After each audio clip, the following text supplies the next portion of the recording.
Hello friends, my name is Jitendra Chaudhary and I welcome to all of you to Utilitarian IAS। दोस्तों आज का जो पूरी class होने वाली है वो होने वाली है एक ही टॉपिक के बारे में जिसका नाम है एग्रीकल्चर। तो एग्रीकल्चर से रिलेटेड जितने भी एस्पेक्ट हैं हम लोग उन सारे एस्पेक्ट को कवर करने वाले हैं, स्पेशली वो एस्पेक्ट जो आपका एनवायरनमेंट और इकोलॉजी से रिलेटेड है। तो इस पूरी वीडियो का क्या स्कोप होने वाला है, हम लोग क्या क्या पढ़ने वाले हैं उसको थोड़ा देख लेते हैं। तो पहले हम लोग देखेंगे एग्रीकल्चर। एग्रीकल्चर का मीनिंग क्या होता है and what is the significance of agriculture. वैसे तो एग्रीकल्चर का सिग्निफिकेंस हम सबको पता ही है, बट स्टिल थोड़ा सा हम इसको थोड़ा सा और एक ऑर्गेनाइज्ड वे में हम लोग इसको देखेंगे। उसके बाद इंडियन एग्रीकल्चर के बारे में थोड़ा सा बात करेंगे कि इंडियन एग्रीकल्चर में कौन कौन सी प्रॉब्लम्स आती हैं, तो उसके बारे में थोड़ा सा बात करेंगे। Then we will go for the crops. Cropping pattern क्या होता है, क्रॉपिंग सिस्टम क्या होता है, टिलेज क्या होता है, कौन कौन सी क्रॉप्स होती हैं, उनकी क्लासिफिकेशन के बारे में देखेंगे। Then we will move to the irrigation वाला पार्ट। इरिगेशन कितने टाइप की होती है, इसकी ज़रूरत हमें क्यों होती है, और फिर थोड़ा सा हम लोग सॉइल के बारे में देखेंगे। तो ये सारी चीज़ें हम लोग आज के इस वीडियो में कवर करने वाले हैं। जो लोग यहाँ पे नए हैं, इस प्लेटफॉर्म से पहली बार जुड़े हैं, उनको मैं बताना चाहता हूँ कि एनवायरनमेंट और इकोलॉजी की जो है पूरी सीरीज़ हम लोग चला रहे हैं एकदम बिल्कुल ऑर्गेनाइज्ड वे में, जिसमें हम आपके सारे के सारे चैप्टर बहुत ही डिटेल में कवर करने वाले हैं, इंक्लूडिंग योर नोट्स। राइट। तो अगर जो आप यहाँ पे नए हैं तो आपसे रिक्वेस्ट करूँगा कि आप प्लीज़ पिछली वीडियोस जाके ज़रूर देखें, क्योंकि आप पिछली वीडियो देखोगे तभी जो है कंप्लीट अंडरस्टैंडिंग बन सकती है। राइट। इसके अलावा जो हमारी पॉलिटी और साइंस एंड टेक की सीरीज़ भी चल रही है वो भी आप डेफिनेटली ज़रूर देखिए, बहुत ही अच्छा रिस्पॉन्स भी वहाँ से आ रहा है। तो चलिए आज की वीडियो को हम लोग स्टार्ट करते हैं। एग्रीकल्चर। एग्रीकल्चर का मीनिंग क्या होता है? देखिए, एग्रीकल्चर जो है दो शब्दों से लेके बना है। लैटिन वर्ड अगर और अग्री, जिस जिसका मतलब होता है सोइल, मिट्टी, और कल्टरा। कल्टरा का मतलब होता है cultivation. Agriculture is broad term encompassing all aspect of crop production, livestock farming, fishery, forestry, etc. etc. देखिए, जैसा कि इसकी डेफिनेशन से ही समझ में आता है, हमने क्या करना है, हमने सोयल को कल्टीवेट करना है, यानी सोयल से आउटपुट लेना है। ठीक है। तो सोयल से जो आउटपुट हम किस फॉर्म में लेते हैं, हम लोग क्रॉप्स ग्रो करके लेते हैं। So that is the output of our soil, ताकि हम उसको अपने बेनिफिट के लिए, अपनी नीड्स के लिए यूज कर सकें। Right. That is nothing but the agriculture. So it's an art, it's an art and it is science also. किस चीज की आर्ट है, किस चीज की साइंस है? कल्टीवेटिंग द सोइल, इसी की साइंस और इसी की आर्ट है। Growing crops and raising livestock. देखिए, agriculture does not only mean to grow crops, agriculture also means raising livestocks, यानी कि जो पशुपालन होता है, जो गोट्स होती हैं, बफेलोज, काउज, उनको जब आप रेज करते हैं वो भी एग्रीकल्चर का ही पार्ट होता है। Not only that, fishery also, fishery is also part of agriculture and forestry also. ठीक है। It includes the preparation of plants and animal products for people to use and their distribution to the markets. Agriculture का purpose क्या है? Agriculture का purpose है कि जो हम लोग आउटपुट वहाँ से करते हैं, जो क्रॉप्स हम रेज करते हैं, जो लाइव स्टॉक हम रेज करते हैं, उसको हम लोग अपने यूज़ के लिए कर सकें। अपने यूज़ में करने के बाद अगर हमारे पास सरप्लस बचता है तो उसको हम जो है मार्केट में डिस्ट्रीब्यूट कर देते हैं। That is the old meaning of your agriculture. The department of agriculture and cooperation under the ministry of agriculture is responsible for the development of agriculture sector in India. So this is the ministry which is responsible for the all around development of agriculture in India. India is an agrarian state. Agrarian state. Around 60% of India's population is employed in agriculture sector. तो आप सोच रहे हो 100 लोगों में से 60 के लगभग लोग जो हैं खेती बाड़ी में ही जो है एम्प्लॉयड है, उनको काम धंधा खेती बाड़ी से ही मिल रहा है। It's a huge huge percentage, huge percentage. लेकिन जीडीपी में जो है इसका रेशो जो है काफ़ी घट गया है, इट इज़ अराउंड 15-16%। लेकिन एम्प्लॉयमेंट में अभी भी जो है ये 50% से ज़्यादा एम्प्लॉयमेंट जनरेट करता है। तो इस एक सिंगल फैक्ट से ही आप समझ सकते हो कि एग्रीकल्चर हमारी कंट्री के लिए कितनी ज़्यादा इंपॉर्टेंट है, not only for the economy but the survival of people on itself. ठीक है, चलिए आगे चलते हैं। Scope and importance of agriculture. ठीक है, देखिए वैसे तो इसके बारे में जनरल आइडिया हम सभी को है कि इसका स्कोप क्या होता है, इसकी इंपॉर्टेंस क्या होती है, लेकिन थोड़ा सा मैं आपको बता भी चुका हूँ, बस let's see. It accounts for around 18% of India's GDP. GDP यानी कि ग्रोस डोमेस्टिक प्रोडक्ट, सकल घरेलू उत्पाद। जीडीपी का मतलब होता है किसी भी कंट्री के अंदर, उसकी बाउंड्री के अंदर एक साल में आप कितना आउटपुट लेते हो, उस आउटपुट की मॉनेटरी वैल्यू होती है जीडीपी। ठीक है, जैसे आप कोई प्रोडक्ट परचेज करते हैं, आपने कोई कार परचेज किया, कोई साइकिल परचेज किया, तो जितना प्राइस आप उसके लिए पे करते हो, वो उसके अगर हम सारे के सारे आउटपुट को के प्राइसेस को इस तरह से अगर ऐड करते हैं एक साल के अंदर, that is called the GDP. अब उसमें से 80% जो है वो एग्रीकल्चर में आता है इंडिया के अंदर। ठीक है, तो ये तो जीडीपी का शेयर है। एम्प्लॉयमेंट का शेयर कितना है वर्कफोर्स का? 45.7%। तो अराउंड 40-50% जो है इंडिया का वर्कफोर्स जो है वो एग्रीकल्चर सेक्टर में इन्वॉल्व है, लेकिन सिर्फ 18% जीडीपी ही प्रोड्यूस करते हैं। Are you getting this point? मतलब लोग ज़्यादा हैं वो एग्रीकल्चर के अंदर इन्वॉल्व हैं, लेकिन जो आउटपुट आ रहा है वो बहुत कम आ रहा है। इससे एक फैक्ट ये पता चलता है कि इंडिया के जो फार्म्स हैं, जो खेत हैं इंडिया के, उनकी प्रोडक्टिविटी काफ़ी कम है। मतलब 100 लोगों में से 45 लोग जो है सिर्फ 18 रुपये ही प्रोड्यूस कर रहे हैं। बाकी के 50 लोग जो है वो बाकी बचा हुआ कितना 82% जो है वो प्रोड्यूस कर रहे हैं। Are you getting this point? तो यानी कि 100 अगर मैं पॉपुलेशन मान लूँ, 100 अगर पॉपुलेशन मान लूँ, तो 45 लोग जो हैं आउट ऑफ 100 वो 18 रुपये प्रोड्यूस कर रहे हैं। बचे हुए 55 लोग जो है वो 82% जो है प्रोड्यूस कर रहे हैं। Huge huge gap between people who are engaged in agriculture and the money they are producing और the output they are getting. ठीक है, तो ये देखिए कितना बड़ा सिग्निफिकेंस है। Agriculture around for the about 14.7% export. Export का मतलब होता है कि जो सामान हम अपनी कंट्री से दूसरी कंट्री में भेजते हैं, जब दूसरी कंट्री में से इंडिया में सामान मंगवाते हैं उसको बोलते हैं इंपोर्ट। तो इंपोर्ट के थ्रू इंडिया जितना भी पैसा कमाता है उसका 14.7% जो है एग्रीकल्चर प्रोडक्ट्स के थ्रू कमाता है। जैसे आपका जो टेक्सटाइल हो गया, कपड़ा इंडस्ट्री हो गया, सिल्क हो गया, आपका शुगर हो गया, राइस, फ्लोर मिल्स, ठीक है, मिल्क प्रोडक्ट्स, ये सारी की सारी चीज़ें जो हैं इंडिया एक्सपोर्ट करता है। और ये सारी की सारी चीज़ें जो आप यहाँ पे देख रहे हो सब के सब जो है एग्रीकल्चर बेस्ड हैं। ठीक है, तो एग्रीकल्चर जो है, देखो इंडिया में बहुत बड़ी पॉपुलेशन है ना। अराउंड 140-135 मिलियन लोग इंडिया में रहते हैं। इट्स अ ह्यूज पॉपुलेशन, इतने बिलियन लोग इंडिया में रहते हैं। नाउ इतनी बड़ी पॉपुलेशन को खाने के लिए भोजन तो चाहिए। अब वो भोजन कहाँ से आएगा?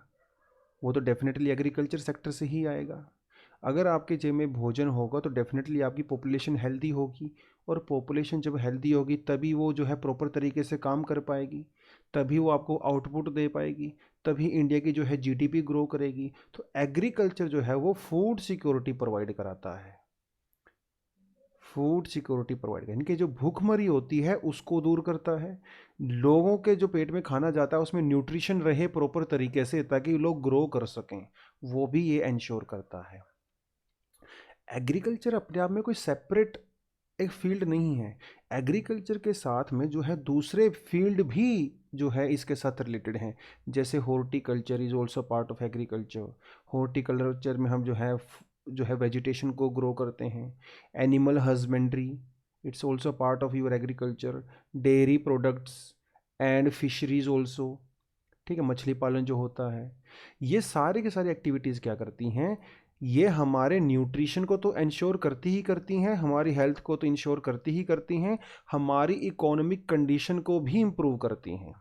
यानी कि इससे जो है हमारा पर कैपिटा इनकम भी बढ़ता है, हमारा जो एक्सचेकर है उसके पास पैसा आता है, एक्सपोर्ट के थ्रू हमारे पास पैसा आता है, हमारी हेल्थ जो है वो इम्प्रूव होती है और न्यूट्रिशन जो है वो इम्प्रूव होता है, न्यूट्रिशन इंप्रूव होता है। सो ये एग्रीकल्चर का स्कोप है।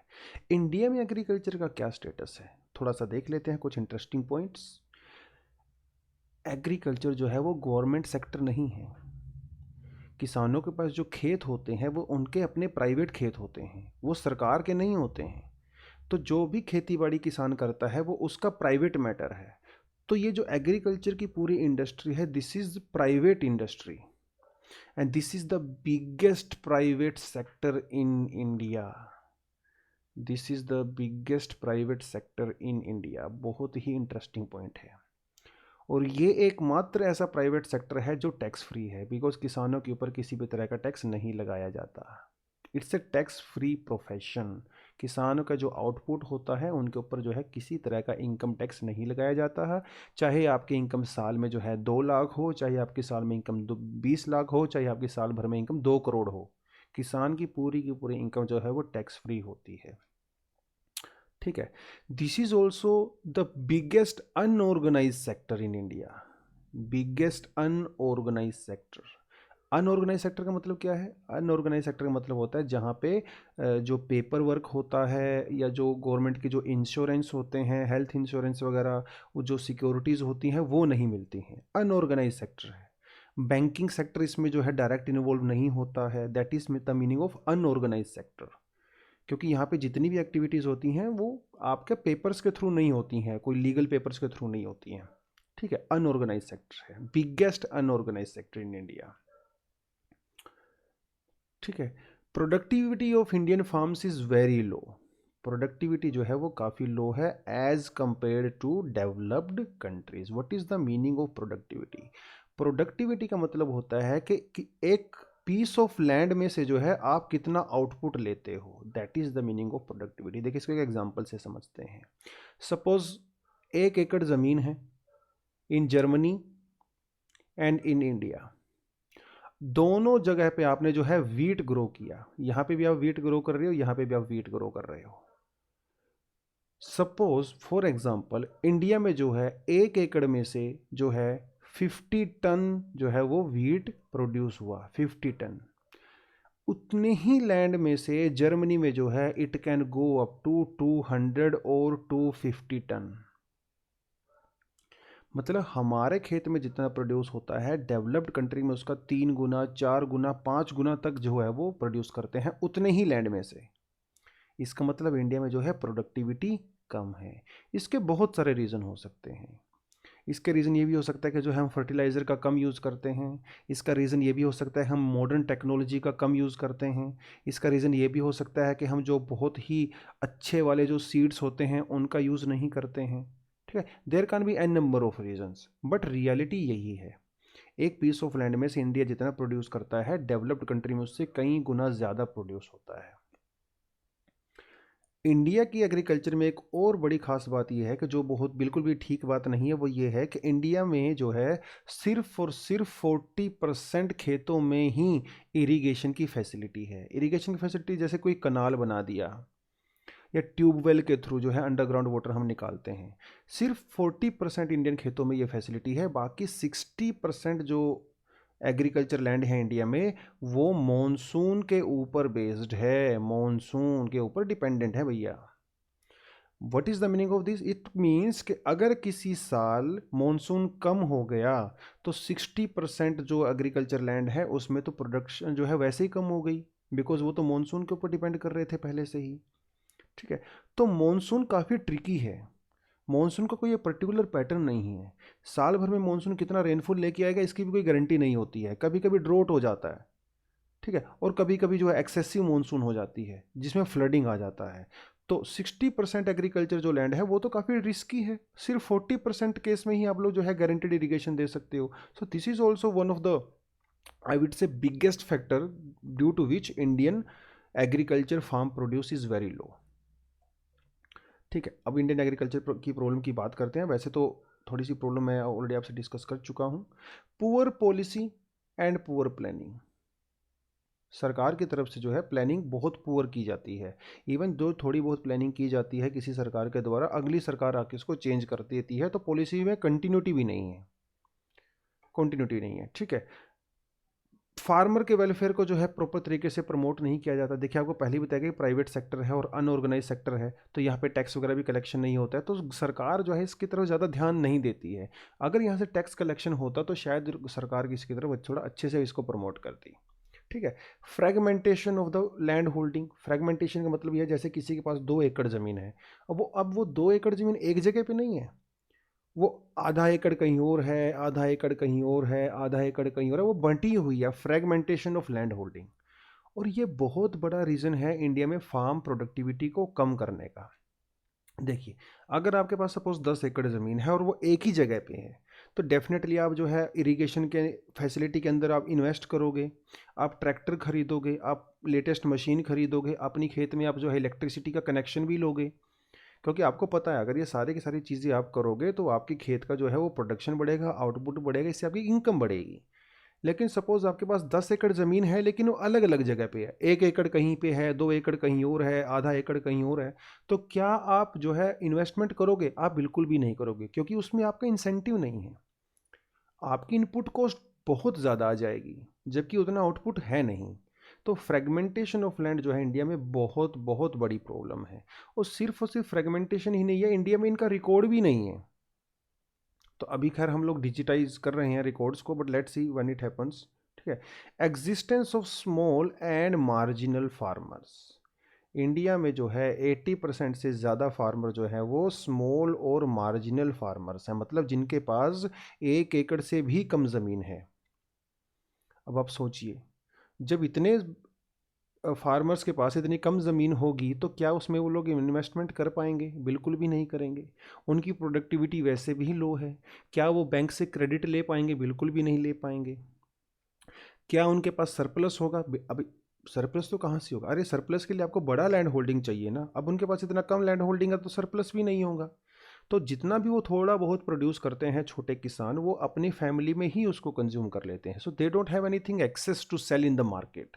अभी जो फार्म अभी जो बिल के लिए जो किसान जो आंदोलन चल रहा है, फार्म प्रोटेस्ट चल रहा है दिल्ली के अंदर, वहाँ पे आपने एक चीज़ देखी होगी, यहाँ पे ज़्यादातर जो 90% जो फार्मर्स हैं वो या तो हरियाणा से हैं या पंजाब से हैं या फिर वेस्टर्न यूपी से हैं। ऐसा क्यों है? क्योंकि यहाँ के फार्मर्स के पास जो है वो कंपैरेटिवली जो है वो लार्ज जो है फार्म होल्डिंग है। इनके पास ज़मीन जो है थोड़ी सी एक्स्ट्रा है।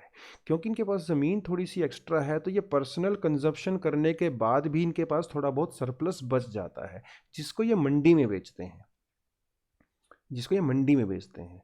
अब अगर यूपी का जो ईस्टर्न यूपी या बिहार वाला किसान या झारखंड वाला किसान किसान की अगर हम बात करें, वहाँ पे उसके पास बहुत ही कम लैंड होल्डिंग है, जिसमें जो भी प्रोड्यूस होता है वो अपनी फैमिली में ही कंज्यूम कर लेता है, तो उसके पास सरप्लस बेचने के लिए कुछ है ही नहीं मंडी में। Are you getting this point? तो दैट इज़ वाई यहाँ पे किसानों के पास फार्म फार्म होल्डिंग ज़्यादा है, मंडी सिस्टम जो है वो डेवलप्ड है।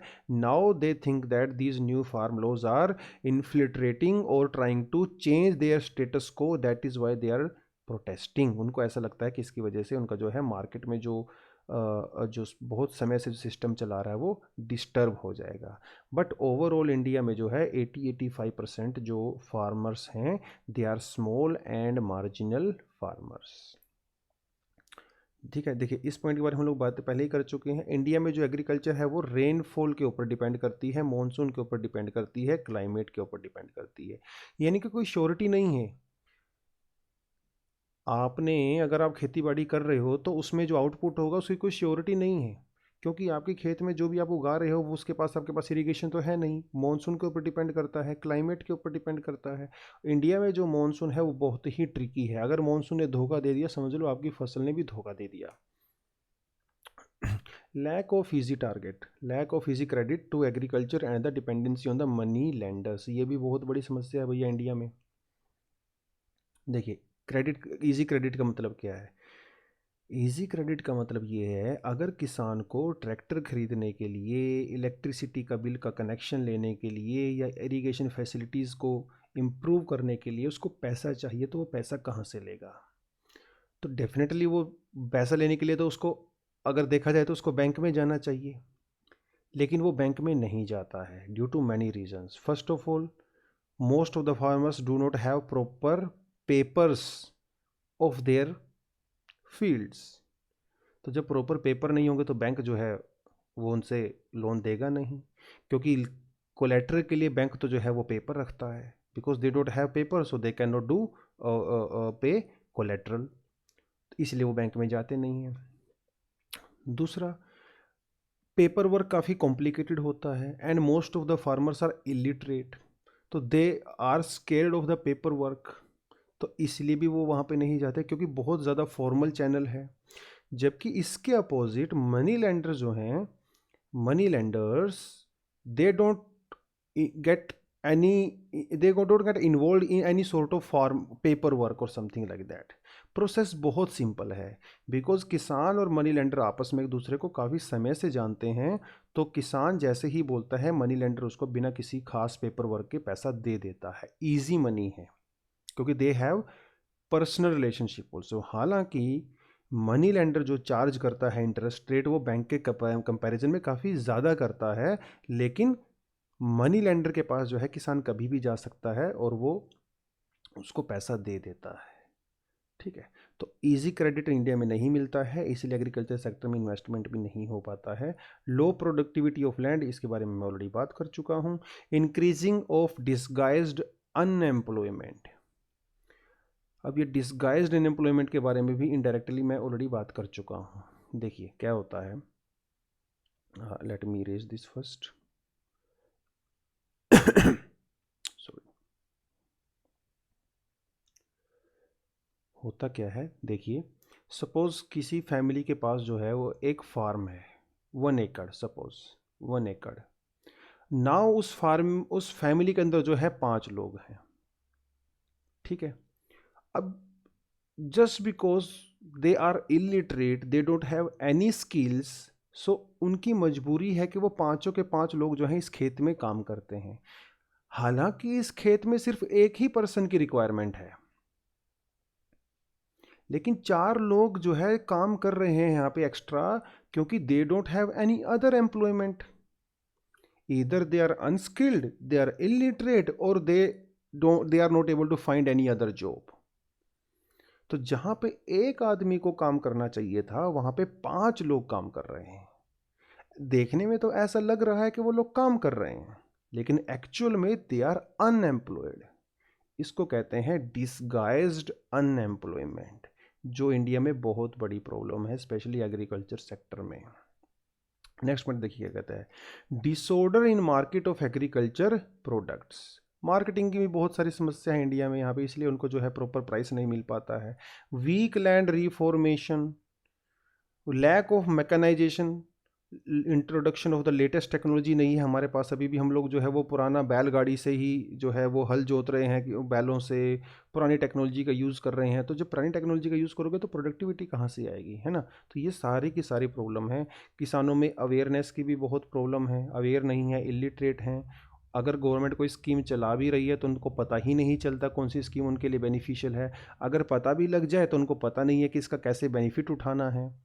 ठीक है, तो बहुत सारी समस्याएं हैं किसानों के साथ। अब इंडिया में जो है एग्रीकल्चर सेक्टर से रिलेटेड जो है कई सारी रेवोल्यूशन हुई। जैसे अगर इंडिया में मिल्क की कमी थी तो मिल्क को लेके जो है वो एफर्ट्स उठाए गए। इंडिया में जो है पल्सेस की कमी है तो पल्सेस को लेके जो है एफर्ट्स उठाए गए। अगर ऑयल की कमी है तो ऑयल को प्रोडक्शन को बढ़ाने के लिए जो है वो जो है वो स्टेप्स उठाए गए, जिसे बोलते हैं रेवोल्यूशन। तो अलग अलग रेवोल्यूशन है यहाँ पे, जैसे ग्रीन रेवोल्यूशन। ग्रीन रेवोल्यूशन किससे रिलेटेड है, फूड ग्रेन प्रोडक्शन से रिलेटेड है। 1960s में इंडिया में बहुत बड़ी प्रॉब्लम थी and India used to import lot of food grains from America और फ्रॉम अदर कंट्रीज़, ठीक है, और वो अपनी टर्म्स को डिक्टेट करते थे। तो उसके बाद में जो है ग्रीन रेवोल्यूशन इंडिया में हुआ, फूड ग्रेन की प्रोडक्शन बढ़ी और आज आप देख सकते हो कि इंडिया में एक्स्ट्रा जो है सरप्लस फूड ग्रेन है और हम दूसरी कंट्रीज़ में एक्सपोर्ट भी करते हैं। तो 50-60 साल के अंदर ही हम लोग नेट इम्पोर्टर से नेट जो है एक्सपोर्टर बन गए हैं। गोल्डन रेवोल्यूशन किससे रिलेटेड है, फ्रूट प्रोडक्शन से। Grey revolution fertiliser, black revolution petroleum, round revolution potato, silver revolution egg poultry production etcetera, white revolution milk production से रिलेटेड है, येलो रेवोल्यूशन ऑयल सीड से रिलेटेड है। ये सारे के सारे इस तरह से आपके प्रीलिम्स के पर्सपेक्टिव से पॉइंट हैं। पूछ लेता है कई बार प्रीलिम्स में, मैच द फॉलोइंग, तो एक तरफ आपका रेवोल्यूशन देगा, दूसरी तरफ आपका जो है प्रोडक्ट देगा, तो आपको उसको रिलेट करना रहता है। कई बार वो आपसे ईयर भी पूछ सकता है। ठीक है, तो प्रीलिम्स के पर्सपेक्टिव से थोड़ा टिट्स एंड बिट्स हैं, तो थोड़ा आप इसको देख लीजिएगा। Now let's talk about the crops और उसकी क्लासिफिकेशन। क्रॉप्स का मतलब क्या होता है? देखिए, क्रॉप्स, अगर आप कोई छोटे से एरिया में अगर कोई चीज़ प्रोड्यूस कर रहे हो तो उसे हम लोग जो है क्रॉप नहीं बोलते हैं सच। क्रॉप होती है जब हम लार्ज स्केल पे जो है प्रोड्यूस करते हैं, या तो उसको इंपोर्ट करने एक्सपोर्ट करने के पर्पज से, या फिर उसको अपने यूसेज के लिए, दैट इज कॉल्ड क्रॉप। तो क्रॉप का मतलब है crops refer to the plants that are grown on a large scale, for food, for clothing and other human uses. ठीक है। एग्रोनमी, एग्रोनमी जो है एक जो है ग्रीक वर्ड है, इट्स अ ग्रीक वर्ड, पूछ सकता है एग्जाम में, it's a Greek word which is derived from the agros, और एग्रो का इसका मतलब होता है फील्ड्स। ठीक है। एंड नोमी, देखो एग्रो का मतलब तो फील्ड हो गया, और नोमस का मतलब क्या होता है? मैनेजमेंट। तो it's a management of field. It's a specialised branch in agriculture dealing with the crop production and the soil management, जिसे कहा जाता है एग्रोनोमी। अगर क्लाइमेट के हिसाब से अगर क्रॉप्स को आप क्लासीफाई करोगे तो there are two types of crops, one is your tropical crop and another one is your temperate crop. जैसा कि आपको पता है कि ट्रॉपिक्स में क्या होता है? टेम्परेचर हाई होता है, तो ये वो क्रॉप्स होती हैं जो ज़्यादा हाई टेम्परेचर वाले रीजन में ग्रो की जाती हैं, जैसे आपका राइस हो गया, शुगर केन, ज्वार एट्सेट्रा। टेम्परेट वाले में जहाँ पे टेम्परेचर कम होता है वहाँ पे ग्रो की जाती है, जैसे आपका वीट हो गया, ओट्स, ग्राम, पोटैटो एट्सेट्रा। ठीक है, चलिए। इंडिया में जो है अकॉर्डिंग टू मॉनसून, ये जो according to three main seasons की बात कर रहे हो, it is according to the monsoon. Monsoon के अकॉर्डिंग या सीज़न के अकॉर्डिंग इंडिया में जो है 3 सीज़न पाए जाते हैं जिसमें हम क्रॉप्स ग्रो करते हैं। पहला है आपका खरीफ। खरीफ सीज़न की जो ड्यूरेशन होती है वो होती है जुलाई से अक्टूबर तक। जुलाई से अक्टूबर तक। अब जुलाई से अक्टूबर तक इंडिया में कौन सा टाइम होता है? जब इंडिया में मॉनसून आया होता है, तो इट्स अ मॉनसून सीजन। तो मॉनसून के सीजन में जब आप क्रॉप्स को ग्रो करते हो, they are called kharif crop. अब क्योंकि मॉनसून में पानी ज़्यादा होता है, रेनफॉल ज़्यादा होता है, तो उस समय में ऐसी क्रॉप्स ग्रो की जाती हैं जिनको पानी की रिक्वायरमेंट ज़्यादा होती है। ठीक है, जैसे राइस, राइस को पानी की रिक्वायरमेंट होती है। Cotton, maize, sorghum, pearl millets, arhar, soybean, groundnut, jute etcetera, these are the crops under your kharif crops.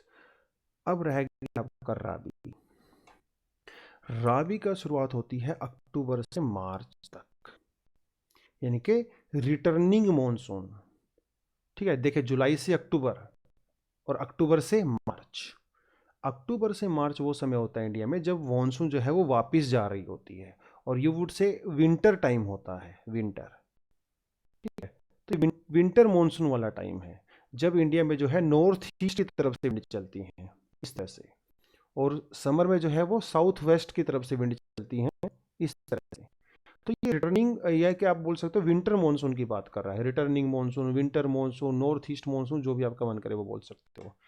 लेकिन कहने का मतलब यह है कि ये ठंडी का समय होता है, टेम्परेचर काफ़ी कम होता है जब राबी की क्रॉप्स को आप ग्रो करते हो। कौन कौन सी क्रॉप करते हैं? वीट को ग्रो करते हैं, बार्ले, ओट्स, चिकपी, मस्टर्ड, लीन सीड एटसेट्रा एटसेट्रा। ठीक है। अब देखिए, आपका राबी खत्म हुआ मार्च के महीने में और आपका खरीफ स्टार्ट होता है जुलाई के महीने में। तो मार्च के बाद जून, मतलब मार्च, अप्रैल, मई और जून, ये 3 साढ़े 3 महीने आपके पास जो है वो बीच में होते हैं, जो खरीफ और राबी के बीच में होते हैं। इसको बोला जाता है जायद, जायद बोला जाता है। ठीक है, बिटवीन मार्च एंड जून। तो मार्च में जब खरीफ आपका जो है राबी खत्म हुआ है ना, और जुलाई में जो है आपका खरीफ स्टार्ट हो जाएगा, तो बीच में है जायद आता है, इसमें है मेलन, मस्कमेलन, क्यूबर, ये बहुत ही गर्म टाइम होता है। मई, अप्रैल मई, है ना, बहुत गर्म समय होता है, लू चलती है, टेम्परेचर हाई होता है, एयर जो है वो ड्राई होती है। ठीक है, तो उस समय में जो है आपको तरबूज खाने को मिलता है। मस्क मेलन खाने को मिलता है, क्यूकम्बर जो है वो उस टाइम पे आपको खाने को मिलता है। तो ये आपका जायद की फसलें होती हैं, ठीक है। तो यहाँ पे इस स्लाइड में वही एग्जांपल दिए हुए हैं, आप तो उसको देख सकते हो, ठीक है। Major crops in India, food crops है ना, जैसे millets etcetera. Food crops other than the grain, sugarcane, oilseed, coffee, horticulture, fruits and vegetables. Non food crop जैसे रबर, फाइबर क्रॉप जैसे कॉटन एंड जूट, ठीक है। थोड़ा इसको हम लोग आगे देखेंगे actually. Agronomic classification of crop, मतलब आप कह सकते हो टाइप्स ऑफ क्रॉप्स। क्रॉप्स को जो है हम लोग डिफरेंट पर्पज के लिए यूज़ करते हैं। क्रॉप्स को हम लोग जो है ग्रो करते हैं as a food source consume करने के लिए। कुछ क्रॉप्स को हम लोग ग्रो करते हैं मेडिसिनल पर्पज के लिए। कुछ क्रॉप्स को हम लोग ग्रो करते हैं क्लोथ्स बनाने के लिए, स्कूल वगैरह। तो क्रॉप्स को ग्रो करने के पर्पज अलग अलग होते हैं। So friends, now let's talk about the agronomic classification of the crops. देखिए, एग्रोनॉमिक क्लासिफिकेशन ऑफ क्रॉप का मतलब ये है कि क्रॉप्स कितने टाइप की होती है जो हम यूज़ करते हैं। अब कुछ ऐसी क्रॉप्स होती हैं जिसे हम direct as a food consume करने के लिए ग्रो करते हैं, जैसे आपका राइस हो गया, वीट हो गया। कुछ ऐसी क्रॉप्स होते हैं जिनको हम लोग क्लोथिंग पर्पज़ के लिए यूज़ करते हैं, राइट। जैसे टेक्सटाइल के लिए हम लोग कॉटन का यूज़ करते हैं, जूट का यूज़ करते हैं। There can be some sort of crops जिसका यूज़ हम जो है ऑयल के लिए करते हैं। कुछ ऐसी क्रॉप्स होती हैं सिर्फ और सिर्फ जो है वो पल्स, एज अ पल्स उसका मतलब प्रोटीन कंजप्शन के लिए यूज़ करते हैं। तो अलग अलग तरह की जो है हमारे पास क्रॉप्स हो सकती है, उसी को बोलते हैं एग्रोनॉमिक क्लासिफिकेशन ऑफ क्रॉप्स। तो सबसे पहले जो क्लासिफिकेशन हमारे पास सबसे पहली और सबसे इंपॉर्टेंट है वो है सीरियल्स। सीरियल्स का मतलब होता है अनाज। अगर हिंदी में इसकी बात करें तो ये जो हम लोग अनाज खाते हैं उसका मतलब होता है सीरियल्स। जैसे आप वीट कंज्यूम करते हो, राइस कंज्यूम करते हो, ओट्स कंज्यूम करते हो, मक्का यानी कि मेज़ वगैरह कंज्यूम करते हो, that is your cereals. Actual में जितनी भी आपकी जो सीरियल क्रॉप्स होती हैं ये सब के सब जो है ग्रास होती हैं। They come from the grass family. अब सुनने में थोड़ा इंटरेस्टिंग लग रहा है, हम क्या हम लोग घास खाते हैं? Yes, they are from the grass family, but we do not consume other parts of their body, we only consume their seeds. हम सिर्फ उनके सीड्स को कंज्यूम करते हैं, बाकी जो उसका पार्ट होता है हम उसको कंज्यूम नहीं करते हैं, बिकॉज उसके अंदर स्टार्च होता है और जिसे हम लोग डाइजेस्ट नहीं कर पाते हैं। सीड्स के अंदर जो थोड़ा बहुत स्टार्च होता है और जो कार्बोहाइड्रेट होता है वो हम कंज्यूम करते हैं, क्योंकि उससे हमें एनर्जी मिलती है, हमारी बॉडी को फंक्शन करने के लिए प्रॉपर मात्रा में एनर्जी मिलती है। तो ये जितने भी जो सीरियल्स होते हैं all of them are from the grass family and we consume their seeds. इस दुनिया में सबसे ज़्यादा जो वास्ट लेवल पे जो सीरियल्स यूज़ होता है वो होता है वीट, सबसे ज़्यादा यूज़ होता है, ठीक है। So that is your cereals. Second grain हमारा होता, सेकंड जो क्रॉप होती है पल्सेस और लेग्यूम्स। देखिए, पल्सेस के बारे में मैं ऑलरेडी आपको बता चुका हूँ। पल्सेस हमारे लिए बहुत इंपॉर्टेंट होते हैं। लेग्यूमिनस जो प्लांट्स होते हैं हमारे लिए बहुत इंपॉर्टेंट होते हैं, जैसे जो दालें होती हैं, उड़द, अरहर, मूंग, एट्सेट्रा एट्सेट्रा। जब हम लोगों ने बायोटिक इंटरेक्शन किया था उस टाइम पे भी हम लोगों ने पल्सेस के बारे में पढ़ा था। तब हम लोगों ने बायोटिक इंटरेक्शन में एक इंटरेक्शन की थी जिसका नाम था म्यूचुअलिज्म, अगर आपको याद हो।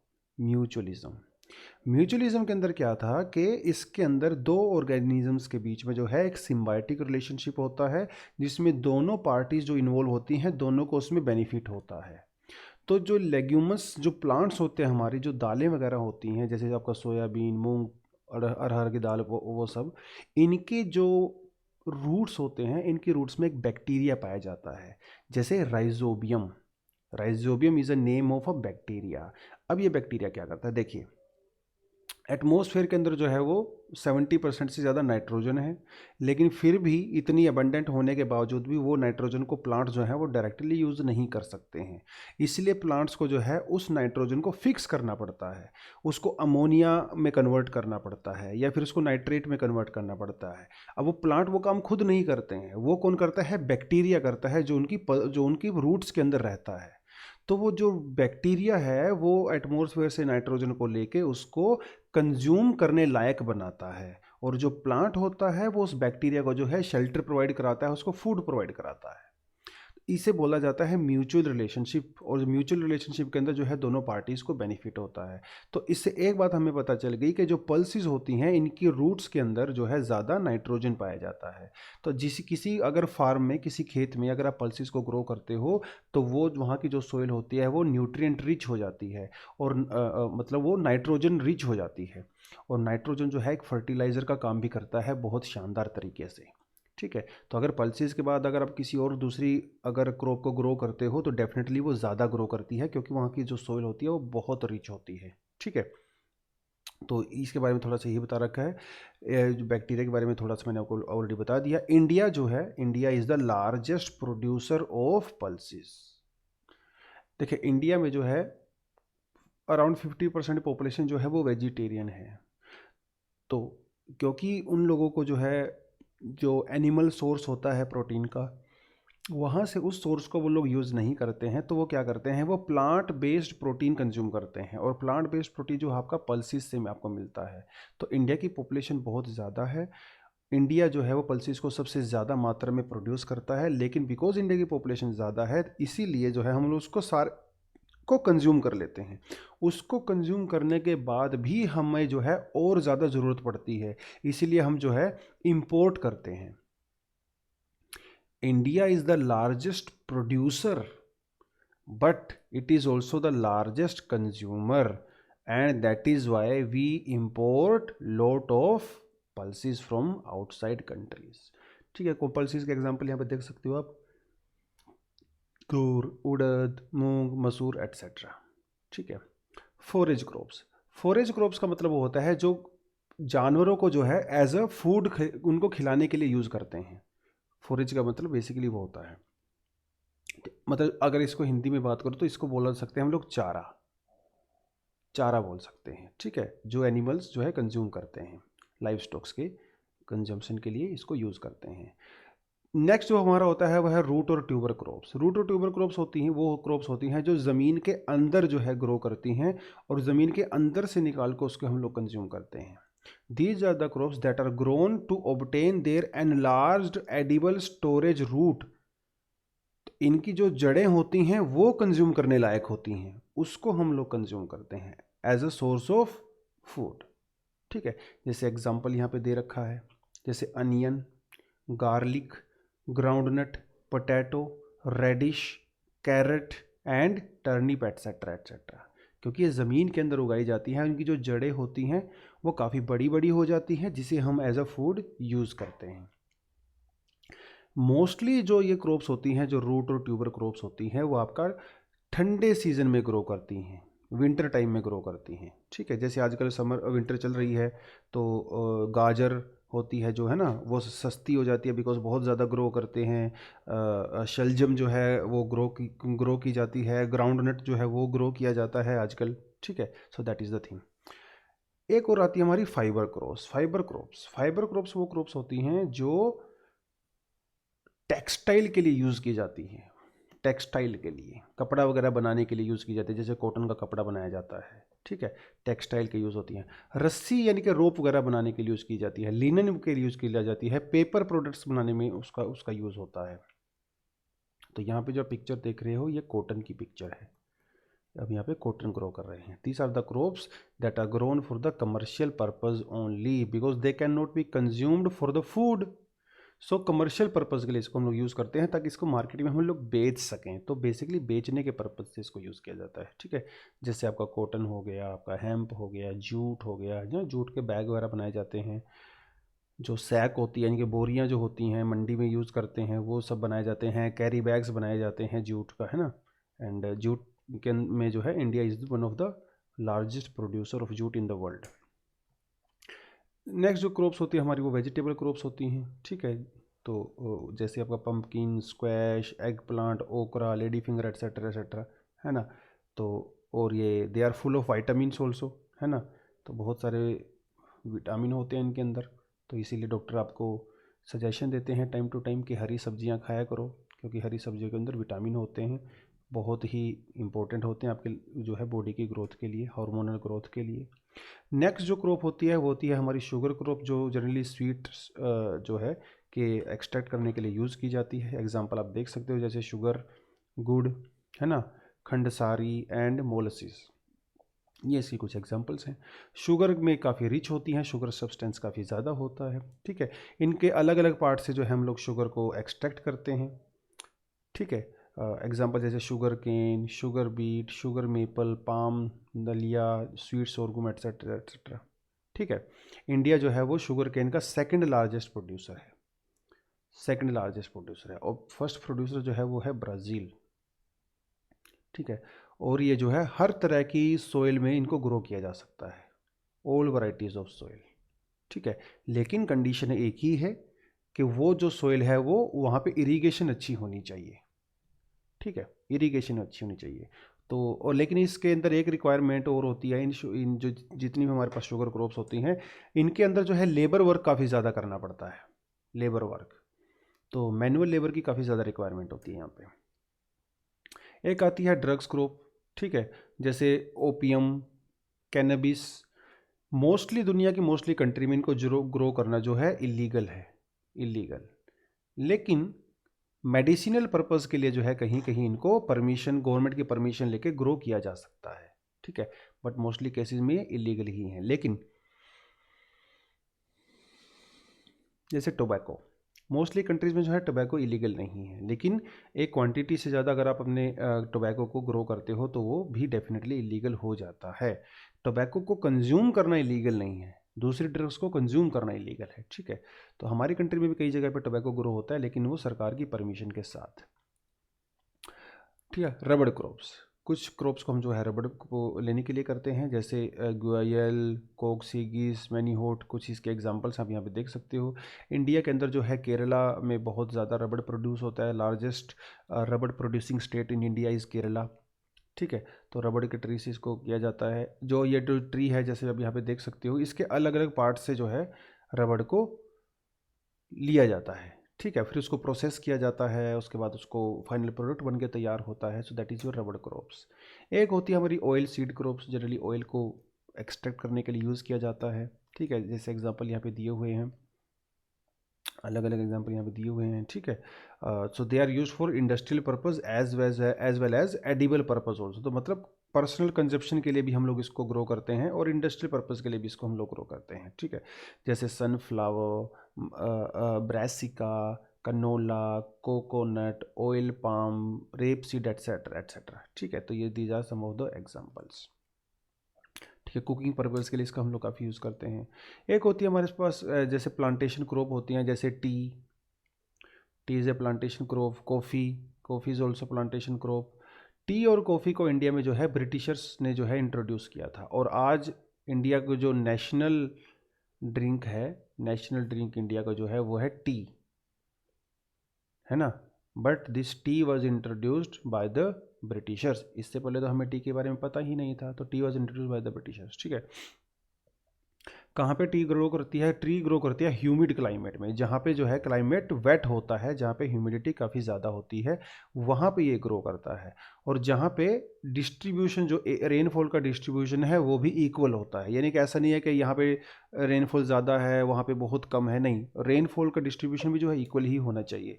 इसके लिए एक और कंडीशन होती है टी को ग्रो करने के लिए, जो वहाँ पे जो लैंड है, जो फार्म है, उसके अंदर पानी रुका हुआ नहीं होना चाहिए, यानी कि वाटर लॉगिंग वाली समस्या नहीं होनी चाहिए।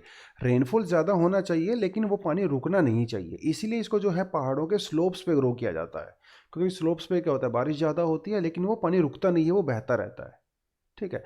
और ये काफ़ी लेबर इंटेंसिव जो है इंडस्ट्री है, क्योंकि यहाँ पे मैनुअली आपको उनको चाय के पत्तों को पिक करना पड़ता है, तो इसलिए लेबर इंटेंसिव है, मशीन वगैरह काफ़ी कम यूज़ होती है। ऐसे ही कॉफ़ी भी है। इंडिया जो है दुनिया में कॉफ़ी का 7th लार्जेस्ट प्रोड्यूसर है। इंडिया में जो है डेफिनेटली ये भी जो है ब्रिटिशर्स ने ही इंट्रोड्यूस की थी, तो इंडिया में जिसको जो है यमन से लाया गया था, यमन, ठीक है, यमन से लाया गया था। सबसे पहले कहाँ इंट्रोड्यूस किया गया था? बाबा बुडान हिल्स में। बाबा बुडान हिल्स कहाँ पे है? कर्नाटक में है, जैसा कि आप यहाँ पे देख सकते हो, ये है आपकी बाबा बुडान हिल्स, ठीक है, बाबा बुडान हिल्स। तो इंडिया में जो सीसीडी है, सीसीडी, वो भी यहीं पे सिचुएटेड है, ठीक है। तो यहीं पे जो है उसके चाय के कॉफ़ी के बहुत बड़े बड़े जो है चाय के वो बागान हैं, ठीक है, जहाँ से वो आया जाता है। कॉफ़ी प्लांटेशन होता है यहाँ पे, ठीक है। तो इसके लिए क्या चाहिए, शेड कोनोपी चाहिए, शेड यानी कि बहुत ये धूप में नहीं होता है, शेड चाहिए इनको, ठीक है। तो बहुत ज़्यादा धूप में ये खराब हो जाता है, ठीक है। Comprising evergreen leguminous trees provide a optimal condition for the coffee cultivation, that is why it is mainly concentrated in the hilly areas. Hilly areas में क्योंकि यहाँ पे जो है एवरग्रीन जो है लेग्यूमस प्लांट्स मिलते हैं जो वहाँ की सोइल को जो है नाइट्रोजन से रिच करते हैं, और वहाँ से जो है शेड्स मिलता है, शेडी एरिया होता है, शेड्स, ठीक है, इसलिए वहाँ पे पाया जाता है। इंडिया में जो एक वैरायटी पाई जाती है उसका नाम है अरेबिका, जो वर्ल्ड में जो है बहुत फेमस है। इसके अलावा कॉफ़ी की एक और वैरायटी पाई जाती है जिसे बोलते हैं robusta, it is called robusta, ठीक है। स्पाइस और कॉन्डिमेंट्स जो है ये भी क्रॉप्स होती हैं जो स्पेशली सिर्फ स्पाइस के लिए ही यूज़ की जाती हैं, जैसे आपका garlic, chilli, cumin, onions, coriander, cardamom etcetera etcetera, ठीक है। Apart from this they are also use for the medicinal purpose also, जैसे ओपियम, पॉपी, सेना, ठीक है। तो इसको हम जो है मेडिसिनल प्लांट्स के तौर पे भी यूज़ करते हैं। Now let's talk about another topic which is called your tillage.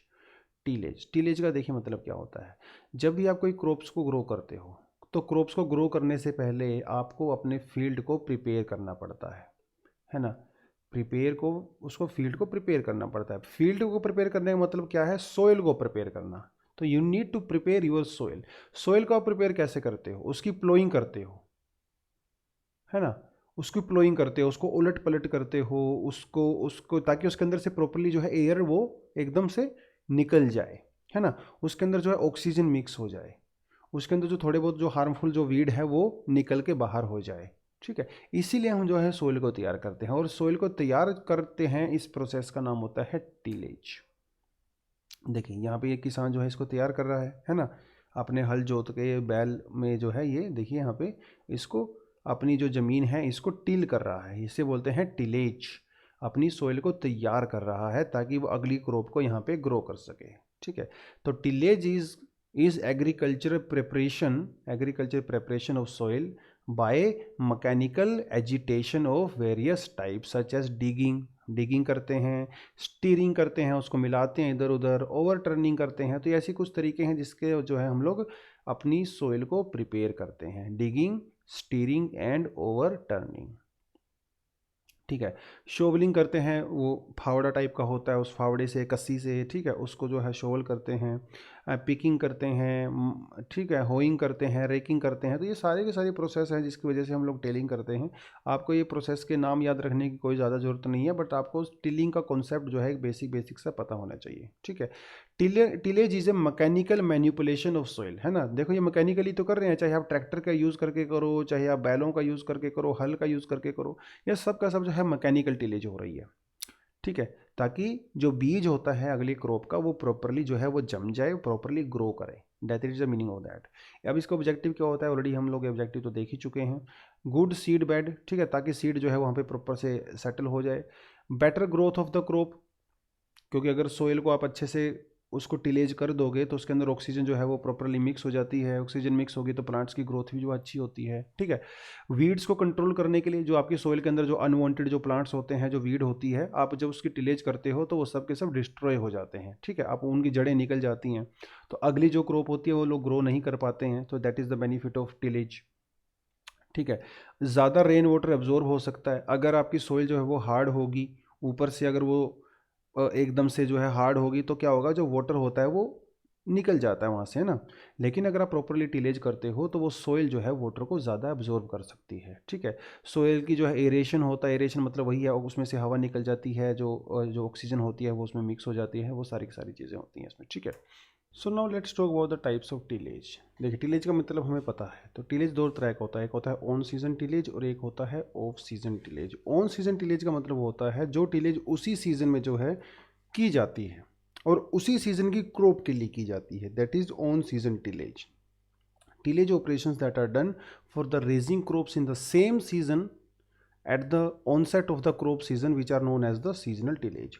Of season tillage वो टिलेज होती है जो आने वाली जो है मेन क्रॉप के लिए जो है की जाती है। जैसे अगर खरीफ की कटाई होती है, खरीफ की फसल की कटाई होती है, राइट, इसके बाद में जो आपके पास जो सीज़न होता है उस सीज़न जब खरीफ की फसल की कटाई होती है तो तुरंत इसके बाद जो है टिलेज किया जाता है, ताकि अगले सीज़न की जो क्रॉप को जो है ग्रो किया जा सके। उसे कहते हैं ऑफ सीजन टिलेज। जैसे पोस्ट हार्वेस्ट टिलेज जो है इसका एक टाइप है, post harvest tillage. There are summer tillage, winter tillage and the fallow tillage. ठीक है, तो देखिए प्रिपेटरी टिलेज है, आफ्टर कल्टीवेशन की जाती है। ऑफ सीजन टिलेज में जो है सब सोइलिंग की जाती है, clean tillage, blind tillage, dry tillage, etcetera etcetera, अलग अलग तरह के इसके नाम दिए हुए हैं यहाँ पे। तो बहुत ज़्यादा इंपॉर्टेंट नहीं है, थोड़ा सा आपको आइडिया होना चाहिए। प्रेपरेटरी टिलेज का देखिए मतलब हुई है प्रिपरेशन, है ना, कि यहाँ पे जो अपने खेतों को तैयार किया जाता है, ठीक है, ताकि वो फसल को ग्रो कर सकें हम लोग। This refers to the tillage operations that are done to prepare the field for the raising crops. ठीक है, इसके अंदर क्या क्या होता है, इसके अंदर होता है deep opening. It consist of deep opening and loosening of the soil. उसको जो है अंदर तक उसको खोद दिया जाता है ड्यू टू सम मशीन्स। ठीक है, मशीन्स वगैरह का यूज़ करके, और उसकी जो सॉइल होती है उसको लूज कर दिया जाता है, यानी कि उसको हल्का कर दिया जाता है। ठीक है, हल्का कर दिया जाता है, और जो उसके अंदर जो वीड वगैरह होते हैं, जो अनवांटेड जो प्लांट्स होते हैं, उनको निकाल दिया जाता है, उनको अप्रूट कर दिया जाता है। ठीक है, और जो क्रॉप स्टबल होता है, इनके जो प्रो क्रॉप जो रेजिड्यूज होते हैं, ठीक है, उनको भी जो है वहाँ से निकाल दिया जाता है, जो अनडिजायर्ड होते हैं। टाइप्स ऑफ प्रेपरेटरी टिलेज, एक प्राइमरी टिलेज होता है, एक सेकेंडरी टिलेज होता है। देखिए primary tillage is the first soil tillage after the last harvest. जैसे आपने अगर वीट की कटाई की है, वीट की कटाई के तुरंत बाद जो है हम ज़मीन को हल्का करने के लिए टिलेज करते हैं, that is your primary tillage. लेकिन एक बार टिलेज करना काफ़ी नहीं होता है। जब पहली टिलेज होती है, उस टिलेज के बाद जो है खेतों को कुछ दिन के लिए जो है वो खाली छोड़ दिया जाता है। ठीक है, ताकि उसके अंदर जो माइक्रोब्स होते हैं वो प्रॉपरली ग्रो कर सकें, जो वीड होती है वो डिस्ट्रॉय हो सके, उसका डीकम्पोजिशन हो सके, थोड़ा बहुत उसके अंदर जो है खाद वगैरह मिलाई जाती है, तो वो है हमारा प्राइमरी टिलेज। कुछ दिन खाली छोड़ने के बाद जो है सेकेंडरी टिलेज की जाती है। ठीक है, सेकेंडरी टिलेज कई कई जगह पे जो है टर्शियरी टिलेज भी किया जाता है, लेकिन हमारे यहाँ पे सिर्फ दो ही हम लोगों ने कंसिडर की है। ठीक है, तो secondary tillage consist of the lighter और फाइनर ऑपरेशंस। देखिए जो ज़्यादा जो खेत की जो गुडाई होती है, जो ज़्यादा टिलेज होती है, फर्स्ट प्राइमरी जो टिलेज होती है उससे पहले हमारी ज़मीन काफ़ी हार्ड हो चुकी होती है, तो प्राइमरी टिलेज में काफ़ी स्ट्रॉन्ग फोर्स का यूज़ किया जाता है ज़मीन को खोदने के लिए। लेकिन प्राइमरी टिलेज के बाद बिकॉज वो हल्की हो चुकी होती है, तो सेकंड टिलेज में आपको ज़्यादा फोर्स अप्लाई करने की ज़रूरत नहीं होती है। ठीक है, so that is about your secondary tillage. एक होती है जीरो टिलेज। जीरो टिलेज का मतलब कोई टिलेज नहीं की जाती है। देखिए जैसा कि यहाँ पे पिक्चर में दिखाया गया है, ये वीट की कटाई के बाद का खेत है। अब वीट की कटाई में आप देख सकते हो कि हमने यहीं पे जो है इसी खेत में बिना कोई टिलेज किए जो है नेक्स्ट जो क्रॉप है हमारी उसके सीड्स को स्प्रेड कर दिया है। यहाँ पे किसी तरह की टिलेज नहीं की जाती, राइट। अब इसके कुछ प्रॉफिट भी हैं, इसके कुछ नुकसान भी हैं। इसका सबसे बड़ा बेनिफिट ये है कि यहाँ पे एक तो किसान का जो है वो समय और पैसा दोनों बच जाता है, जो उसको टिलेज में जो है यूज़ होता है। ठीक है, एक इसका यहाँ पे बेनिफिट ये है, कई बार क्या होता है जब हम लोग टिलेज करते हैं, जब हम कई बार लोग टिलेज करते हैं और बारिश हो जाती है, क्योंकि उस टाइम पे ज़मीन हल्की होती है, तो उसकी वजह से हमारा बहुत ज़्यादा सोइल इरोजन हो जाता है और हमारी सोइल जो है वो लीच आउट हो जाती है। लेकिन अगर हम टिलेज नहीं करेंगे तो कम से कम जब बारिश होती है वहाँ पे इसको बचाया जा सकता है। तो जनरली ये जो जहाँ पे बारिश का सीज़न में हम लोग टिलेज नहीं करते हैं उससे थोड़ा सा बचा जाता है, क्योंकि वो रन ऑफ वाली प्रॉब्लम यहाँ पे है, तो रन ऑफ नहीं होगा अगर हम टिलेज नहीं करेंगे। तो कुछ इसका नुकसान भी है, क्योंकि जो वीड होती है, जो खेत में जो अनवांटेड जो प्लांट्स होते हैं वो पहले से ही खेत में होते हैं, जिनको हटाया नहीं जाता है, राइट। तो वीड की ग्रोथ यहाँ पे ज़्यादा होती है, और वीड को बाद में रिमूव करने के लिए आपको या तो मैकेनिकली इनको रिमूव करना पड़ेगा, जो अपने आप में आपको लेबर लगानी पड़ेगी, उसको पैसा देना पड़ेगा, या फिर आप जो है केमिकल पेस्टिसाइड्स का यूज़ करते हो, वो भी आपको महंगे पड़ते हैं और हमारी सोइल को जो है नुकसान भी पहुंचाते हैं। तो इसका कुछ प्रॉफिट भी है, कुछ बेनिफिट भी है, कुछ नुकसान भी है। Now let's talk about the cropping. ठीक है, तो क्रॉपिंग क्या होता है आपको पहले से ही पता है। क्रॉपिंग वो होती है जब एक लार्ज स्केल पे जो किसी क्रॉप को हम ग्रो करते हैं फॉर ह्यूमन यूज़। क्रॉप से रिलेटेड जो है दो बहुत ही इंपॉर्टेंट टर्म होती हैं। एक होती है हमारे पास क्रॉप इंटेंसिटी, और एक होती है हमारे पास क्रॉप पैटर्न। ठीक है, क्रॉप पैटर्न तो देखिए आपको पहले से पता ही है। इंटेंसिटी का मतलब क्या है, जैसे आपके पास कोई खेत है और 1 साल का समय आपके पास है। अब इस 1 साल में इस एक ही खेत में आप कितनी बार क्रॉप को ग्रो करते हो, that is your intensity. That is your intensity. ठीक है, cropping intensity refers to the raising of the number of crops. देखो, number of crops from the same field, एक ही खेत से जो है, ड्यूरिंग वन एग्रीकल्चर ईयर, यानी एक साल में कितनी बार आप वहां पे क्रॉप्स को ग्रो करते हो। That is the meaning of cropping intensity. और क्रॉपिंग पैटर्न तो आपको पता ही है, किसी पर्टिकुलर एरिया में वहाँ की क्लाइमेटिक कंडीशंस कैसी हैं, वहाँ की जो है सोइल कंडीशन कैसी है, वहाँ पे टेम्परेचर कंडीशंस कैसी हैं, रेनफॉल कैसा होता है, टेम्परेचर कैसा है, सोइल की फर्टिलिटी कैसी है, इन सारे फैक्टर्स के ऊपर डिपेंड करता है कि आप वहाँ पे कौन सी क्रॉप को ग्रो करते हो। That is your cropping pattern. So cropping pattern is the proportion of the land under cultivation of different crops at different point of time। यानी कि समर में कौन सी क्रॉप ग्रो करते हो, विंटर में कौन सी करते हो, मिड सीजन में कौन सी करते हो, रेनी सीजन में कौन सी करते हो। That is your cropping pattern. India में जो क्रॉपिंग पैटर्न है उसको डिटरमाइन करने का एक बहुत ही बड़ा फैक्टर होता है मॉनसून। हमारे यहाँ पे जो है खरीफ, राबी, है ना, जैद, वो सब जो है मॉनसून के सीजन के ऊपर डिपेंड करता है क्रॉपिंग सिस्टम। ठीक है, क्रॉपिंग सिस्टम मतलब क्रॉप को ग्रो करने का सिस्टम। अब ये कई तरह का हो सकता है। ठीक है, देखिए, मोनोक्रॉपिंग। मोनोक्रॉपिंग का मतलब जब ये है कि आप एक ही जो आपका पीस ऑफ लैंड है उसमें जो है एक ही तरह की क्रॉप को ग्रो करते हो। Growing of single crop on piece of land year after year, हर साल जो है आप वहाँ पे एक ही क्रॉप को ग्रो करते हो। जैसे sugarcane, generally sugarcane के केस में होता है, क्योंकि शुगर केन जो है आपका ग्रो करने में एक साल लेता है। तो एक बार अगर आपने शुगर केन को ग्रो कर दिया तो आप अगले 2-3 साल 4 साल तक जो है आप उसमें शुगर केन ही ग्रो करते हो। So this is your monocropping. Multicropping का मतलब है टू और more crops grown in the same field in the given year with a definite row arrangement. एक ही साल में आप जो है एक खेत में जो है मल्टीपल क्रॉप्स को जो है ग्रो करते हो। इंटरक्रॉपिंग, ग्रोइंग टू और more crop simultaneously on the same field in the land with a definite row system. Intercropping का मतलब यह है कि एक ही खेत में जो है अलग अलग क्रॉप्स को ग्रो किया जाता है, लेकिन एक अलग अलग रो में रो बना दी जाती हैं। आपका जो खेत होता है उसको रोज में डिवाइड कर दिया जाता है इस तरह से। ठीक है, एक जैसे बीच में जो है आपने वीट लगा रखी है, कहीं और आपने जो है कोई वेजिटेबल लगा रखी है, फिर से वीट लगा रखा है, फिर से वेजिटेबल लगा रखा है। तो इस तरह से रोज में जो है हम लोग क्रॉप्स को ग्रो करते हैं, जिसे कहते हैं इंटरक्रॉपिंग। अब इंटरक्रॉपिंग के कई तरह तरह के टाइप होते हैं, वो अभी हम लोग आज करेंगे। ठीक है, sequential cropping. Sequential cropping involves growing two crops in the same field, मतलब खेत एक ही है लेकिन क्रॉप्स जो हैं वो दो हैं, one after the other in the same year. Sequential cropping simple है, कोई बड़ी बात नहीं है। ठीक है, हरियाणा पंजाब में आपको जैसे को देखने को मिलता है, एक बार आप राबी की क्रॉप ग्रो करते हो, बीच में आप जो है फिर जैद की क्रॉप ग्रो करते हो, फिर आप जो है खरीफ की क्रॉप जो है ग्रो करते हो। इस तरह से सीक्वेंस चलता है, साल दर साल जो है सेम सीक्वेंस चला रहता है। पहले राबी, फिर खरीफ, राबी खरीफ, राबी खरीफ, बीच बीच में कभी कभी जैद। ठीक है, क्योंकि जैद की जो क्रॉप्स होते हैं हर कोई ग्रो नहीं करता है, कोई 100 में से एक आधा किसान उसको ग्रो करता है, बट सीजन तो मानेंगे हम लोग। सो this is your sequential cropping. ठीक है, तो जब जैसे एग्जांपल यहाँ पे दिया हुआ है कि जब बारिश होती है, बारिश के सीजन में जो आप मेज़ को ग्रो करते हो, और जब बारिश का सीजन चला जाता है तब आप जो है वहाँ पे बीन्स को ग्रो करते हो। फिर से बारिश का सीजन आएगा, फिर से मेज़ को ग्रो करोगे, फिर से जो है आप जो है कम शॉर्ट रेन रीजन में जो है फिर से बीन्स को ग्रो करोगे। ठीक है, कहीं कहीं जगह पे ऐसा है जहाँ पे जो है दो क्रॉप्स भी ग्रो की जाती हैं। ठीक है, मतलब दो मेन क्रॉप रहेंगी, दोनों के बीच में जो है एक सिंपल क्रॉप रहती है। जैसे यहाँ पे हमारा है खरीफ है, राबी है, और बीच में जो है जायद है।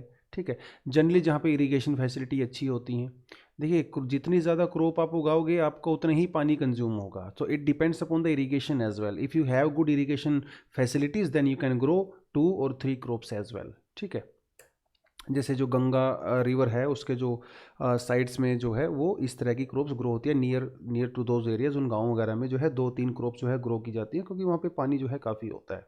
ठीक है, तो सीक्वेंशियल क्रॉपिंग जैसा कि आप यहाँ पे देख सकते हो कुछ एग्जांपल्स के थ्रू। ठीक है, double cropping, triple cropping and quadruple cropping. ठीक है, देखिए जब आप The growing two or more crops in the sequence on the same field in the farming year, the succeeding crop is planted after the preceding crop has been harvested. Crop intensification is only in time dimension. There is no intercrop competition. देखिए कोई competition नहीं है. Competition तो तब होता है जब आप एक ही खेत में एक ही समय में दो क्रॉप्स को ग्रो करते हो जिनकी रिक्वायरमेंट भी सेम होती है, तब होता है कंपटीशन. अगर उनकी रिक्वायरमेंट अलग अलग हो तो देयर इज़ नो कंपटीशन. अरे भैया खरीफ के सीज़न में आप जो है खरीफ की क्रॉप को ग्रो कर रहे हो तो इनका राबी वालों के साथ कंपटीशन थोड़ी है. उनका समय अलग है, उनकी न्यूट्रिशन की रिक्वायरमेंट अलग है, तो इस तरह में कोई कंपटीशन नहीं होता है. ठीक है. डबल क्रॉपिंग का मतलब देखो भैया ग्रोइंग 2 क्रॉप्स इन ईयर. ट्रिपल क्रॉपिंग का मतलब growing 3 crops in a year. Quadruple growing 4 crops in a year. तो यहाँ पे तो बहुत ही ज़्यादा आपकी जो है इरिगेशन की फैसिलिटी होनी चाहिए. और दूसरा, आप ऐसी ही क्रॉप्स यहाँ पे ग्रो करोगे जिनका ग्रोइंग सीजन बहुत छोटा होता है, 3-4 महीने होता है, तभी आप जो है चार फसलों को ग्रो कर सकते हो, अदरवाइज तो नहीं कर सकते हो. देखिए एक होता है हमारे पास मिक्स्ड क्रॉपिंग. मिक्स्ड एक इसी से मिलता जुलता एक और वर्ड है mixed farming. Mixed farming and mixed cropping are two separate concepts. Don't get confused between them. Mixed farming का मतलब ये होता है जब आप क्रॉप्स को ग्रो करने के साथ साथ में जो है लाइव स्टॉक को भी ग्रो करते हो, यानी कि जब आप खेती बाड़ी के साथ साथ जो है पशुपालन भी करते हो, that is mixed farming. Mixed cropping का मतलब होता है जब एक ही साथ दो क्रॉप्स को ग्रो करते हो, लेकिन वो जो दोनों की दोनों क्रॉप्स को आप ग्रो करते हो उसमें कोई रो अरेंजमेंट नहीं होता है.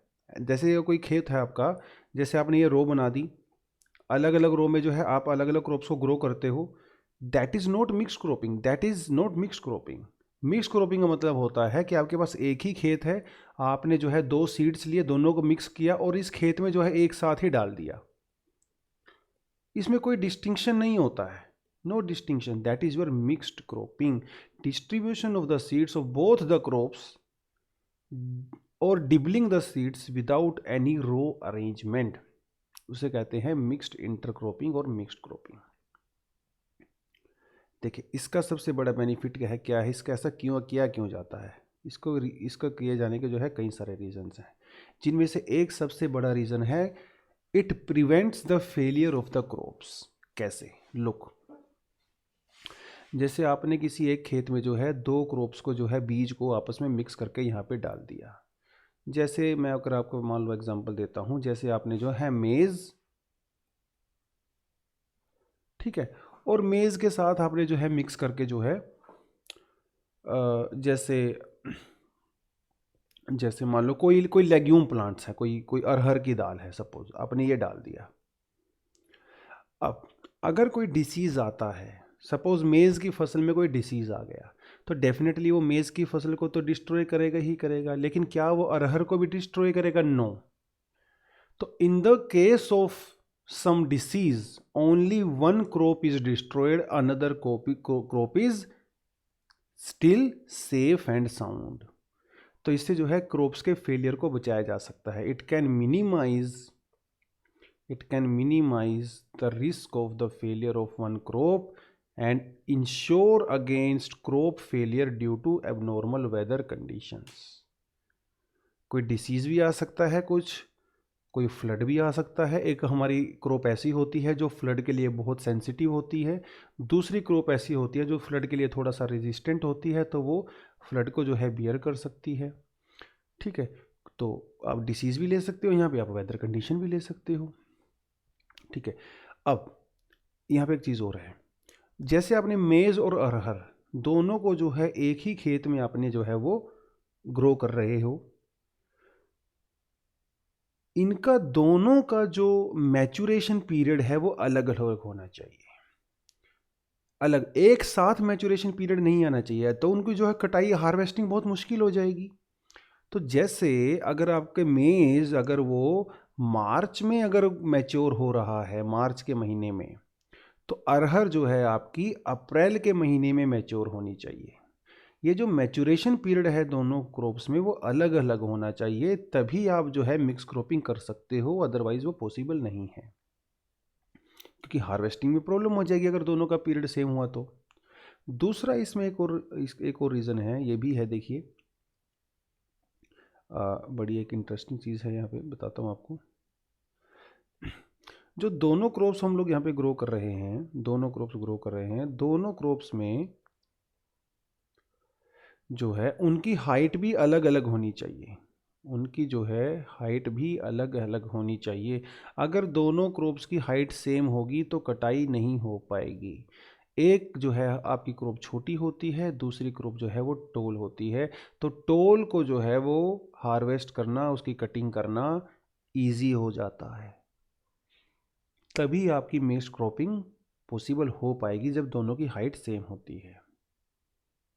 ठीक है, इनमें से एक क्रॉप के जो रूट्स हैं वो डीप होने चाहिए और एक क्रॉप्स के जो रूट हैं वो शैलो होने चाहिए, ताकि आप जब उनको निकालने लगो, जैसे जो शैलो रूट जिसके होते हैं, अगर आप उस फसल उसको जब वहाँ से निकालोगे जड़ से, तो डीप रूट वाली जो है सेफ रह सकती है। लेकिन अगर दोनों के ही शैलो होंगे तो, क्योंकि दोनों साइड बाय साइड ग्रो कर रही हैं, तो क्या होगा, जब आप शैलो वाली को वहाँ से उखाड़ोगे तो दूसरे वाली जो है वो भी उखड़ जाएगी। तो दोनों के जो है रूट्स जो है वो अलग अलग जो है डेप्थ पे होने चाहिए, दोनों की हाइट जो है अलग अलग होनी चाहिए, और दोनों का मैच्योरेशन पीरियड है वो भी सेपरेट सेपरेट होना चाहिए। That is your mixed cropping. Intercropping क्या है, देखिए नाम से ही समझ में आता है, इंटरक्रॉपिंग यानी कि आप एक से ज़्यादा क्रॉप्स को ग्रो कर रहे हो। That is the meaning of intercropping. एक ही खेत में, सेम फील्ड से, एक ही खेत में आप जो है एक से ज़्यादा फसल को ग्रो करते हो, that is your intercropping. But you do not mix them, no, you do not mix them, you grow them separately. Separately in the sense कि आप जो है यहाँ पे रो बनाते हो अलग अलग। ठीक है, इस तरह से रो बनाते हो, इस तरह से रो बनाते हो। जैसे आपने क्या ग्रो किया, आपने मेज़ ग्रो किया, एक रो में आपने जो है मेज़ लगा दिया और दूसरे रो में जो आपने काउ पी जो है उसको ग्रो कर दिया। ठीक है, तो आराम से कर सकते हो, कोई प्रॉब्लम नहीं है। That is your intercropping. अब इंटरक्रॉपिंग के भी कई टाइप होते हैं। ठीक है, उसको हम लोग थोड़ा भी आगे देख लेते हैं। एक होता है हमारे पास स्ट्रिप क्रॉपिंग। स्ट्रिप, देखिए स्ट्रिप क्या होता है, स्ट्रिप एक पट्टी होती है ना, एक चौड़ी सी पट्टी होती है। तो ये जो रो होती है ना काफ़ी चौड़ी चौड़ी होती हैं, देखिए ये देखिए यहाँ पे, ये है हमारी स्ट्रिप क्रॉपिंग। जैसे आप देख सकते हो यहाँ पे स्ट्रिप्स को देख सकते हो, है ना, अलग अलग स्ट्रिप में जो है अलग अलग क्रॉप्स हैं। अब इसको स्ट्रिप में क्यों लगाया जाता है, ताकि इसको हम लोग प्रॉपर तरीके से मैनेज कर सकें।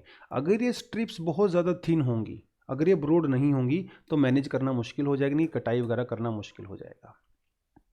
That is strip cropping. Relay cropping क्या होता है, ये बड़ा इंटरेस्टिंग चीज़ है। आपने कभी रिले रेस देखा होगा, तो उसमें क्या होता है, एक रनर दौड़ रहा होता है और दूसरा रनर जो है उसके हाथ से जो है वो स्टिक को पकड़ता है ना। लेकिन आपने एक चीज़ और नोटिस की होगी, जब दूसरा रनर जो होता है वो पिछले वाले से स्टिक को पकड़ता है तो पिछले वाला रुकता नहीं है, पिछले वाला दौड़ता रहता है और अगले वाला जो है दौड़ते दौड़ते उससे स्टिक लेता है। That is your relay cropping.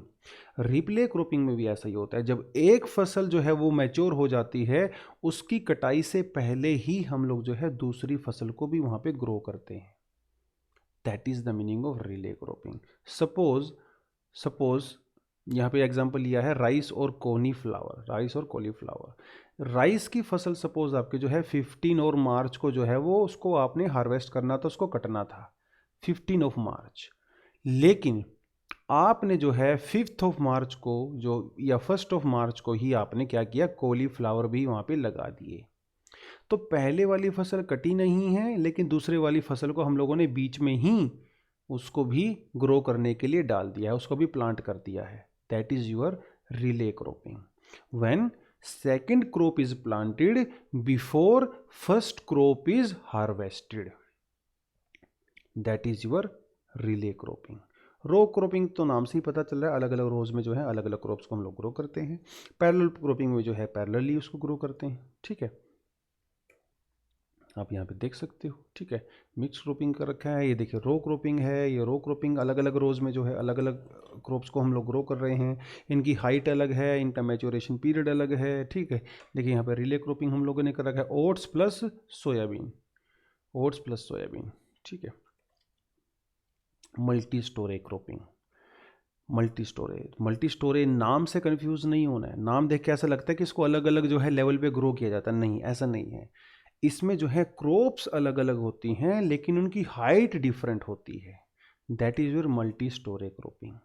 ठीक है, तो हाइट जैसे अगर आप 3 क्रॉप्स को ग्रो कर रहे हो तो एक की हाइट इतनी होती है, दूसरे की हाइट इससे ज़्यादा होती है, तीसरे की हाइट इससे ज़्यादा होती है, that is the meaning of your multi storage cropping. जैसे pepper, cocoa and pineapple, that is your multi storage cropping. Relay intercropping जो है वो दोबारा से यहाँ पे ऐड हुआ है, तो इसको आप पढ़ सकते हो।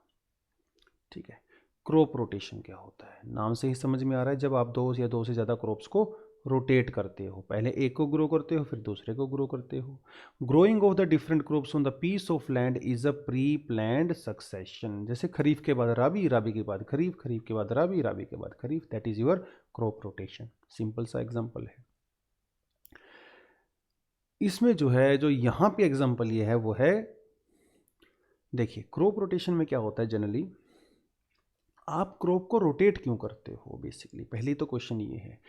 आपको रोटेट इसलिए करते हो कि देखिए एक तो वहाँ पे जो है सीजनल फैक्टर हो सकता है, रेनफॉल एक पैटर्न हो सकता है ना।